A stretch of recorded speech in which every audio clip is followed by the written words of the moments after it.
Hello students, we are going to start new chapter statistics जिसमें हम data से deal करते हैं, इंफॉर्मेशन से डील करते हैं। सबसे पहले हम कुछ बेसिक डेफिनेशंस या टर्म्स स्टडी कर लेते हैं। First of all, what is data? Collection of information is called data. किसी भी तरह की इंफॉर्मेशन की कलेक्शन को डाटा कहते हैं। ये कलेक्शन नंबर्स भी हो सकते हैं, ये collection in the form of alphabets भी हो सकते हैं, जैसे ना कलेक्शन ऑफ नेम्स। ये कलेक्शन ऑफ इंफॉर्मेशन अल्फ़ान्यूमेरिक भी हो सकती है, दैट मीन्स नंबर्स और अल्फ़ाबेट्स और स्पेशल कैरेक्टर्स का कम्बिनेशन, जैसे collection of email IDs. Observation, each value in data is called observation. Data में जो हर एक वैल्यू होती है उसको हम मैथमेटिकली ऑब्जर्वेशन कहते हैं। Now types of data. Data दो तरह का होता है, ये आपकी नॉलेज के लिए है, इस पे बेस्ड नॉर्मली क्वेश्चन नहीं आते। What is first is primary data. Primary data वो डाटा होता है जो उस आदमी से वो आदमी कलेक्ट करता है जिसने डाटा को खुद स्टडी करना हो। सो primary data is data collected by the person himself who is responsible for using the data. Primary data is more reliable and relevant. तो जब जिस आदमी ने डाटा को खुद स्टडी करना हो, जब वो आदमी खुद डाटा को इकट्ठा करता है, it is called primary data. Primary data more reliable and relevant. Primary data ज़्यादा रिलायबल होता है और ज़्यादा रेलिवेंट होता है क्योंकि ये उसी आदमी के द्वारा कलेक्ट किया जाता है जिसने उसे स्टडी करना हो, तो वो आदमी उस डाटा को ज़्यादा एक्यूरेटली स्टडी करता है, कलेक्ट करता है। Then second type of data is secondary data. जब when the person responsible for using the data arranges the data collected by some other person or agency। जब वो आदमी जिसने डाटा को स्टडी करना हो वो डाटा को खुद कलेक्ट ना करके किसी और सोर्स से, किसी और पर्सन से या किसी और एजेंसी से डाटा को कलेक्ट करता है, डाटा को अरेंज करता है, then the same data is called secondary data. So primary data is the data which is collected by the person himself who is responsible for studying the data।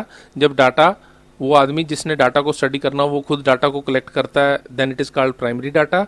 और जब वो person जिसने data को study करना हो वो data को खुद कलेक्ट ना करके कहीं और से डाटा को किसी और पर्सन से या एजेंसी से उस डाटा को कलेक्ट करता है, then it is called secondary data.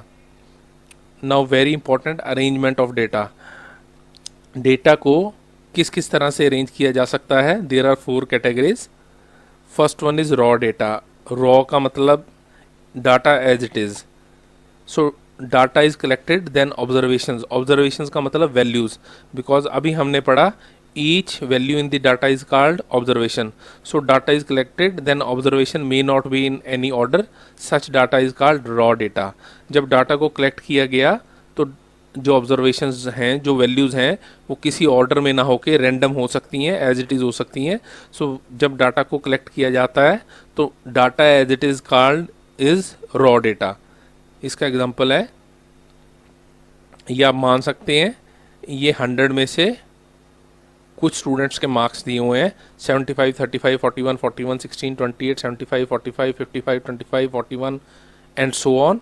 ये डाटा जैसे ही कलेक्ट किए गए, ये एज इट इज़ है, ये ना किसी ऑर्डर में अरेंज है ना किसी और सिस्टम में अरेंज है, such data is called raw data. Then second type of data is arranged या एरेड डाटा। इसको अरेंज डाटा भी कहते हैं, एरेड डाटा भी कहते हैं। When the data is arranged in ascending और डिसेंडिंग ऑर्डर। जब डाटा को असेंडिंग बढ़ते हुए या डिसेंडिंग घटते हुए ऑर्डर में अरेंज कर दिया जाए। एग्जाम्पल, सेम ऊपर वाला data, number of marks in the student out of 100, उसको अरेंज किया गया असेंडिंग ऑर्डर में, बढ़ते हुए ऑर्डर में। सो वो डाटा बन गया 16, 16, 16, 19, 19, 19, 25, 25, 28, 28, 28, 28, 35, 37, 41, 41, 41, 45, 45, 55, 51, 61, 61, 61, 75, 75, 75, 75, 75, 82। सो अब आप देखेंगे जैसे ही डाटा अरेंज किया गया, डाटा ज़्यादा मीनिंगफुल बन गया। हम देखते ही बता सकते हैं कि सबसे छोटी ऑब्जर्वेशन, सबसे छोटी वैल्यू 16 है और सबसे बड़ी ऑब्जर्वेशन, सबसे हाईएस्ट वैल्यू 82 है। और 16 3 टाइम्स है, 19 3 टाइम्स है, 25 2 टाइम्स है, 28 4 टाइम्स है, and so on. So arranged या arrayed data is more meaningful. Then third type of data is discrete frequency distribution. Discrete का मतलब है individual, separate separate. frequency हमने normally ये word साइंस में पढ़ा होता है, लेकिन ये इंग्लिश वर्ड है जिसका मतलब है नंबर ऑफ रेपिटेशन. फ्रीक्वेंसी का मतलब है नंबर ऑफ रेपिटेशन या नंबर ऑफ अकरेंसेज या नंबर ऑफ टाइम्स, कि कोई चीज़ कितनी बार रिपीट हुई. सो डिस्क्रीट फ्रीक्वेंसी डिस्ट्रीब्यूशन का मतलब है कि इंडिविजुअल ऑब्जर्वेशन, सेपरेट ऑब्जर्वेशन की फ्रीक्वेंसी क्या है, कि सेपरेट ऑब्जर्वेशंस कितनी बार रिपीट हुई.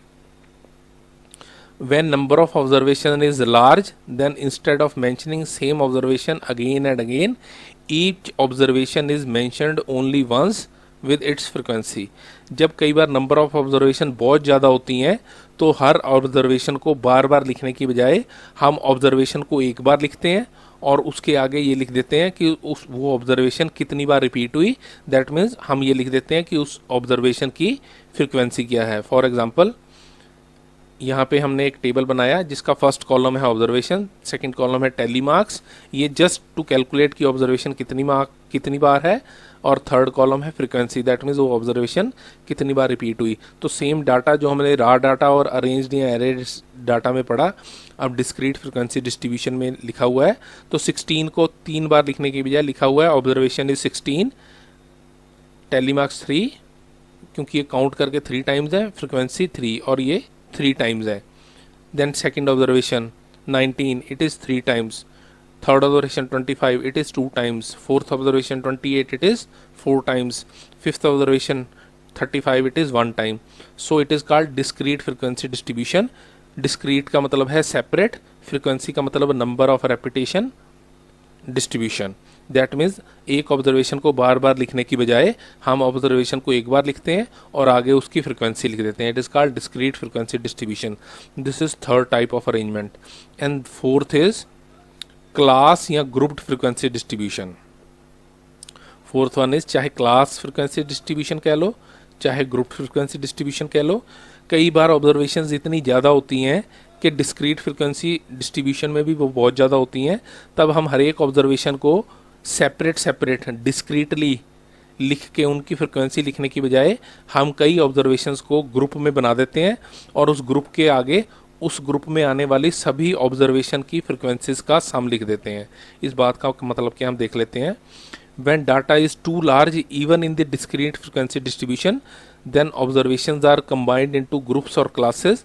The frequency of a class is the sum of frequencies of all observation in that class.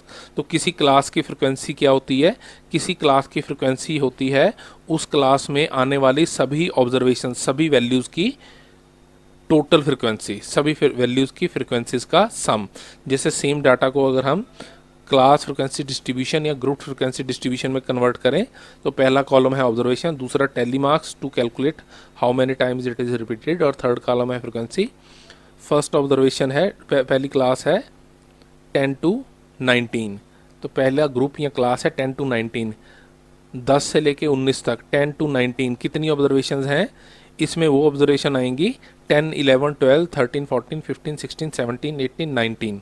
सो 10 से लेके 19 इसमें आएगा 16, 16, 16, 19, 19, 19. सो it is,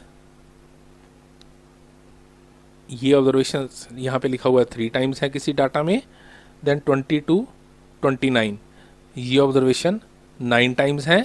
20 to 29 there are 9 observations. 30 to 39 there are 2 observations. 40 to 49 there are 5 observations and so on. So कई बार observations इतनी ज़्यादा होती हैं कि उन्हें discrete frequency distribution में convert करना मुश्किल होता है, तो हम उन्हें ग्रुप या क्लास फ्रिक्वेंसी डिस्ट्रीब्यूशन में कन्वर्ट कर देते हैं. हम कई ऑब्जर्वेशंस का एक ग्रुप या क्लास बना देते हैं और उस क्लास के आगे उस क्लास में आने वाली सभी फ्रिक्वेंसीज का सम लिख देते हैं. सो 2 तरह की फ्रिक्वेंसी डिस्ट्रीब्यूशन होता है, discrete frequency distribution and class या group frequency distribution. Discrete frequency distribution मतलब हर एक ऑब्जर्वेशन की सेपरेट सेपरेट डिस्क्रीट फ्रिक्वेंसी, और क्लास या ग्रुप फ्रिक्वेंसी डिस्ट्रीब्यूशन का मतलब उस कई ऑब्जर्वेशंस किया, कई एक क्लास या ग्रुप बना दिया गया और उस क्लास के आगे उस क्लास में आने वाली सभी ऑब्जर्वेशंस का फ्रिक्वेंसी का टोटल लिख दिया गया. So there are 4 types of arrangement: raw data, arrange data या arrayed data, discrete frequency distribution and class या grouped frequency distribution. So there are 2 types of frequency distribution: discrete individual frequency distribution या class या grouped frequency distribution. तो ये हमने पढ़ा what is data, what is observation, each value in the data is called observation, types of data, primary data, secondary data, and arrangement of data, that is raw data, data as it is, arranged data या array data, data arranged in ascending or descending order, discrete frequency distribution या grouped frequency distribution. Now we'll study arithmetic mean, arithmetic mode and arithmetic median. Simply जिन्हें mean, mode और median कहा जा सकता है. हमने arithmetic mean, arithmetic mode और arithmetic median 9th class में भी स्टडी किए और इन्हें हम 10th क्लास में दोबारा स्टडी करेंगे. The difference is 9th class में हमने arithmetic mean, arithmetic mode और arithmetic median को raw data या अरेंज्ड डेटा के लिए कैलकुलेट करना सीखा था. लेकिन 10th क्लास में हम ग्रुप्ड फ्रीक्वेंसी डिस्ट्रीब्यूशन या आप कह सकते हैं क्लास फ्रीक्वेंसी डिस्ट्रीब्यूशन के लिए अरिथमेटिक मीन, अरिथमेटिक मोड और अरिथमेटिक मीडियन को कैलकुलेट करना सीखेंगे. सो उसके लिए first will study the formulas और सबसे पहले हम अरिथमेटिक मीन से स्टार्ट करते हैं. ग्रुप्ड या क्लास फ्रीक्वेंसी डिस्ट्रीब्यूशन में अरिथमेटिक मीन को या सिंपली मीन को कैलकुलेट करने के देयर आर 3 फॉर्मूलाज. सो उससे पहले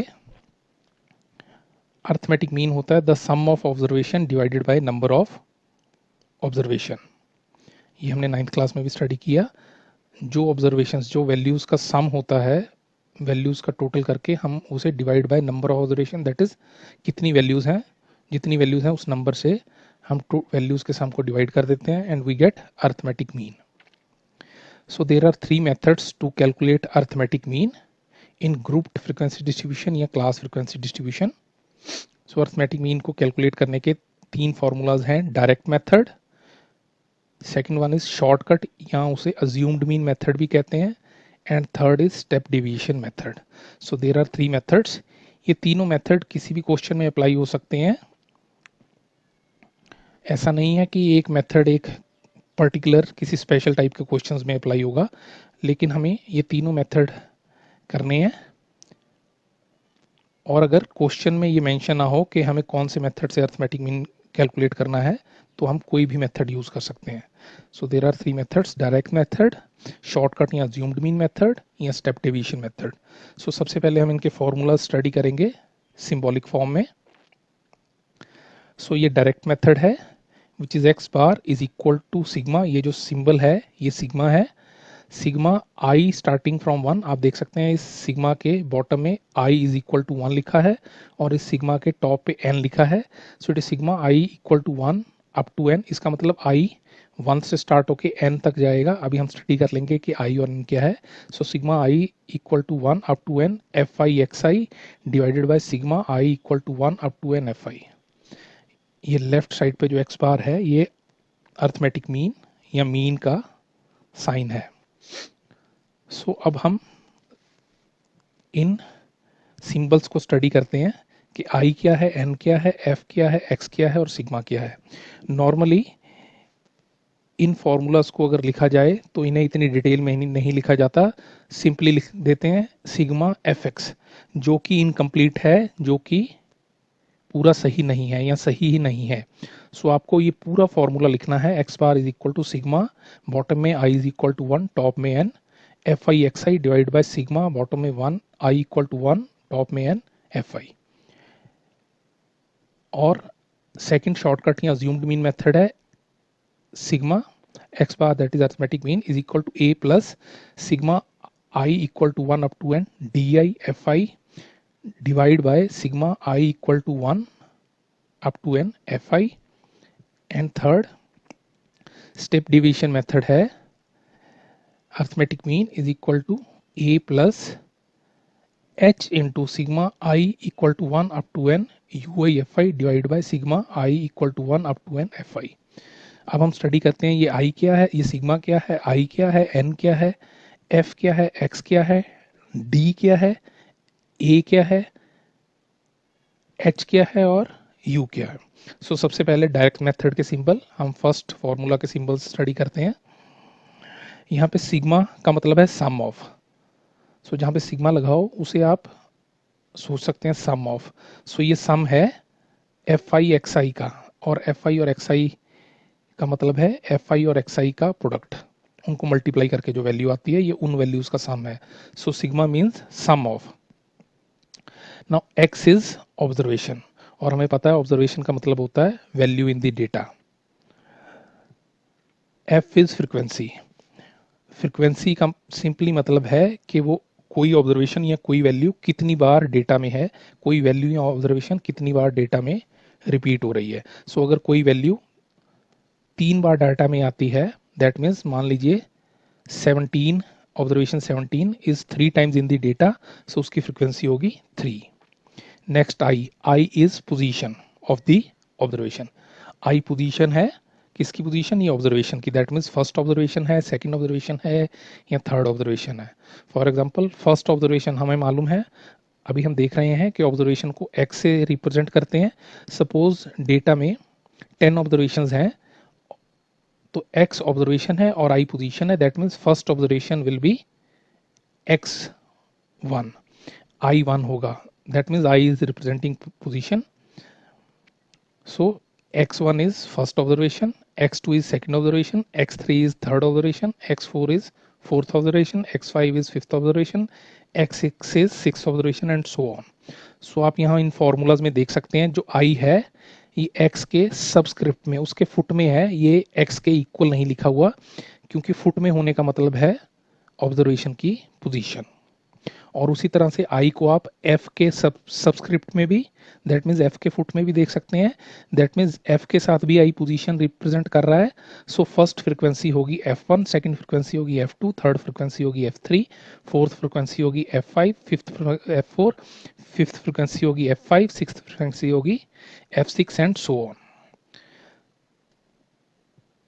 and then n is number of observation, that means पूरे डेटा में कितनी ऑब्जर्वेशंस हैं या डेटा में टोटल कितनी वैल्यूज हैं।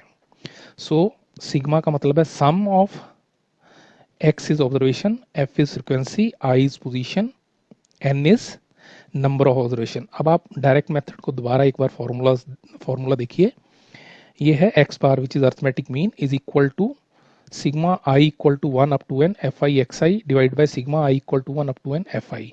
इसका मतलब है जो अर्थमेटिक मीन है it is equal to sum of F I x I, that means sum of observation into its frequency. क्योंकि ये ग्रुप्ड फ्रीक्वेंसी है, तो अगर पहली क्लास 0 to 10 है और उस क्लास में there are 3 observations, again I repeat, आप मान लीजिए डेटा में पहली क्लास 0 to 10 है और 0 to 10 में 3 ऑब्जर्वेशंस हैं, दैट मीन्स क्लास 0 to 10 की फ्रीक्वेंसी 3 है, तो दैट मीन्स एफ आई का मतलब होगा फर्स्ट फ्रीक्वेंसी 3 और एक्स आई का मतलब first observation. So it is sigma F I x I, यहाँ पे एफ फ्रीक्वेंसी है, एक्स ऑब्जर्वेशन है और आई पोजीशन है, दैट मीन्स ये सम है first frequency into first observation plus second frequency into second observation plus third frequency into third observation plus fourth frequency into fourth observation plus fifth frequency into fifth observation plus sixth frequency into sixth observation and so on।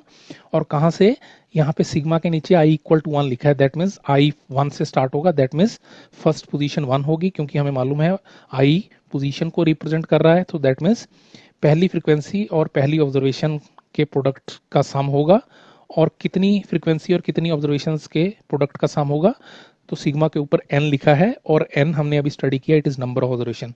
सो मान लीजिए data में total 20 observations हैं, सो इसका मतलब i जो position है वो 1 से स्टार्ट होके n तक जाएगी, और अगर डेटा में 20 ऑब्जर्वेशंस हैं that means n is 20 because n total number of observations को रिप्रेजेंट कर रहा है कि डेटा में जो जितनी टोटल वैल्यूज हैं एन उनको रिप्रेजेंट कर रहा है.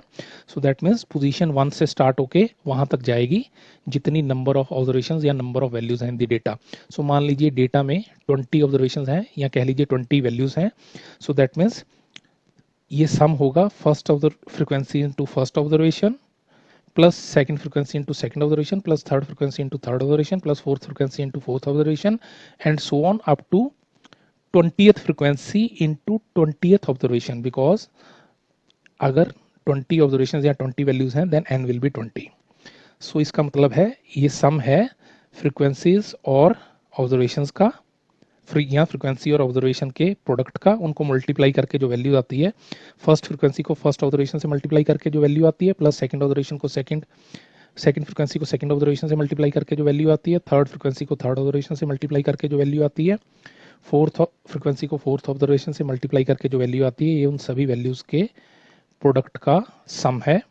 And it is divided by sigma I equal to 1 up to N F i. Again हमें पता है सिग्मा का मतलब 1 है. एफ आई हमने ऊपर भी स्टडी किया, F is frequency, I is position. So ये सम है फ्रीक्वेंसीज का.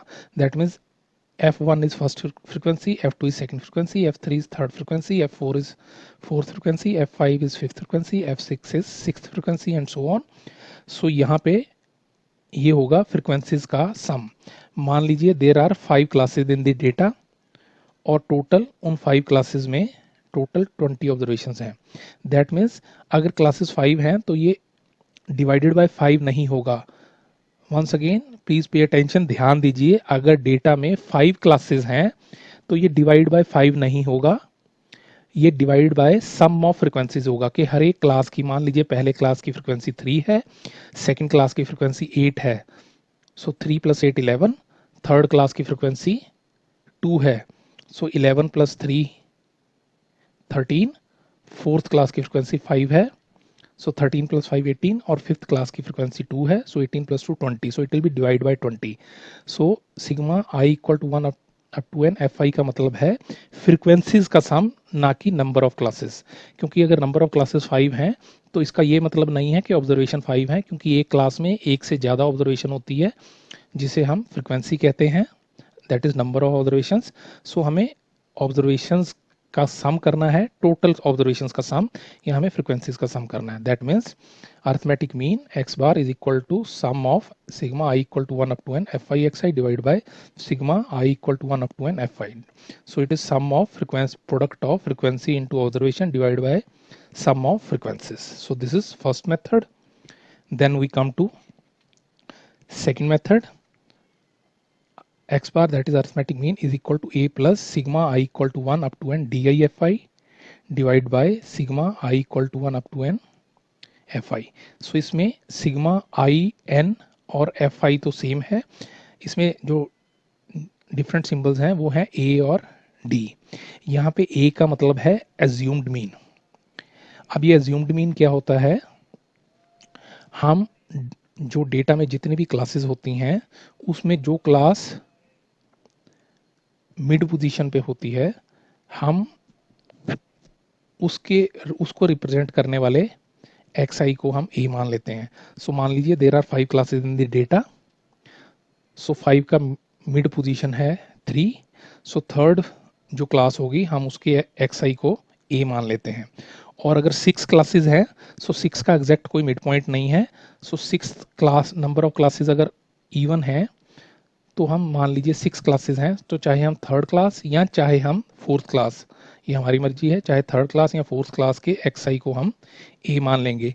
ये भी आप ये समझ लीजिए, जितना समझा जाता है जब हम क्वेश्चन करेंगे तब आपको ये अच्छी तरह क्लियर हो जाएगा. सो a is assumed mean and di is xi minus a, और di क्या है, di की वैल्यू है xi माइनस a, कि जो भी ऑब्जर्वेशन है उसमें से अगर हम assumed mean, जो हमने a की वैल्यू ली है उसे हम सब्ट्रैक्ट कर दें, उसे हम माइनस कर दें, तो जो वैल्यू आती है it is di. So that means d1 will be x1 minus a, that means d1 will be first observation minus जो भी हमने अज्यूम्ड मीन लिया है. सिमिलरली उसी तरह से D2 will be x2 minus A, that means second observation minus A. So x1 x2 x3 तो change होता रहेगा लेकिन a विल बी सेम. उसी तरह से D3 will be x3 minus a, D4 will be x4 minus a, D5 will be x5 minus a, D6 will be x6 minus a. So a means assumed mean, di की value होती है xi में से a जो हमने assumed mean लिया है उसे सब्ट्रैक्ट कर दें. And third formula is step deviation method, which is x bar, that is arithmetic mean is equal to a plus h into sigma I is equal to 1 up to n UIFI divided by sigma I equal to 1 up to n FI. इसमें जो different symbols हैं वो A और H और U हैं. A, sigma, I, N और F same है. सो यहाँ पे जो नए सिंबल्स हैं, फर्स्ट इज UI. UI का मतलब UI की वैल्यू होती है XI minus A upon H. That means U1, first U will be x1 minus a upon h. That means first observation में से अगर हम अज्यूम्ड मीन माइनस कर दें, जो वैल्यू आएगी उसे हम h से डिवाइड कर दें. अभी हम स्टडी कर लेंगे h क्या है, क्योंकि हमने सेकंड मेथड शॉर्टकट या अज्यूम्ड मीन मेथड में स्टडी किया था कि di की वैल्यू होती है x माइनस a. सो हम जो ui की वैल्यू है x minus a upon h, इसमें न्यूमरेटर x माइनस a की जगह हम di भी लिख सकते हैं. So it is also equal to di upon h. So that means आप चाहे ui को xi minus a upon h कह लीजिए या आप चाहे उसे di अपॉन h कह लीजिए, क्योंकि di is equal to xi minus a. So xi minus a की जगह आप di अपॉन h भी कह सकते हैं. And h is class size, और यहाँ पे h का मतलब है जो क्लास का साइज होता है. क्लास का साइज मतलब क्लास की रेंज या क्लास की विड्थ क्या है, और क्लास साइज का फॉर्मूला होता है अपर लिमिट माइनस लोअर लिमिट. किसी क्लास की अपर लिमिट माइनस लोअर लिमिट. मान लीजिए पहली क्लास है 0 to 10, so class size will be upper limit minus lower limit, that is 10 minus 0 10. कोई क्लास है 20 to 40, that means class size is upper limit minus lower limit, that means 40 minus 20 20. सो उस class का size class size 20 है. Class size को हम class width भी कहते हैं, क्लास रेंज भी कहते हैं. So that means class size का formula upper limit minus lower limit, या आप कह सकते हैं क्लास विड्थ का formula upper limit minus lower limit, या क्लास रेंज का formula upper limit minus lower limit. So हमने अरिथमेटिक मीन के 3 मेथड्स स्टडी किए. Direct method x bar which represent arithmetic mean is equal to sigma I equal to 1 up to n fi xi divided by sigma I equal to 1 up to n fi. That means sum of observation into frequencies divided by sum of frequencies. Then second shortcut, यहाँ जिसे हम assumed mean method भी कहते हैं, it is x bar equal to a plus sigma I equal to 1 up to n di fi divided by sigma I equal to 1 fi. That means assumed mean plus sum of product of di fi divided by sum of frequencies. And third step deviation method, that is x bar arithmetic mean is equal to a plus h into sigma I equal to 1 up to n UIFI divided by sigma I equal to 1 up to n fi. That is arithmetic assumed mean plus class size into product of UIFI divided by sum of frequencies. तो आप इन formulas को अच्छी तरह properly detail में note कर लीजिए. Normally इन formulas को स्टूडेंट डिटेल में नहीं लिखते, वो लिख देते हैं x bar is equal to sigma f x divide by sigma f, जो कि ठीक नहीं है, क्योंकि अगर आप सिग्मा एफ एक्स लिख रहे हैं उसका मतलब सम ऑफ फ्रीक्वेंसी इनटू ऑब्जर्वेशन, और अगर आप उनके सबस्क्रिप्ट में उनके फुट में आई नहीं लगा रहे, दैट मीन्स एक ऑब्जर्वेशन इनटू एक फ्रीक्वेंसी, जबकि ये first observation into first frequency, second observation into second frequency, third observation into third frequency and so on है. जो i equal to 1 first observation से स्टार्ट होके n that is number of observation तक जाएगी. सो अगर data में 20 observation हैं तो 1 से 20 तक, अगर डेटा में 15 ऑब्जर्वेशन है तो 1 से लेके 15 तक, अगर डेटा में 25 ऑब्जर्वेशन है तो 1 से लेके 25 तक, divided by sum of I equal to 1 up to n fi, और ये डिवाइड होगी सम ऑफ फ्रीक्वेंसी से. अगेन प्लीज पे अटेंशन, ये नंबर ऑफ क्लासेस नहीं है, सम ऑफ क्लासेस नहीं है, sum of frequencies of classes है. सो अगर डेटा में 5 क्लासेस हैं then sigma I equal to 1 up to n fi. Denominator की वैल्यू 5 नहीं होगी, बल्कि उन क्लासेस की जो फ्रिक्वेंसीज होंगी, मान लीजिए पहली क्लास की फ्रिक्वेंसी 3 है, सेकंड क्लास की फ्रिक्वेंसी 8 है, थर्ड क्लास की फ्रिक्वेंसी 2 है, फोर्थ क्लास की फ्रिक्वेंसी 5 है, फिफ्थ क्लास की फ्रिक्वेंसी 2 है, then it will be 3 plus 8 plus 2 plus 5 plus 3 2 which will be 20। So इन फॉर्मूलाज को अच्छी तरह लिखिए, नोट कीजिए, इन्हें याद कीजिए और उसके लिए इन्हें बगैर देखे लिख लीजिए और ये आपको एक दो बार लिखने पे याद हो जाएंगे। अब हम जब क्वेश्चन करेंगे तो आपको इन फार्मूलाज के, क्योंकि आपने सिंबल अच्छी तरह समझ लिए हैं, तो आपको इन सिंबल्स के थ्रू इन मेथड्स को समझने में बहुत ईजीनेस होगी और आपको मेथड समझ आ गए तो ये सिंबल आपको अपने आप ही अच्छी तरह हमेशा के लिए याद हो जाएंगे।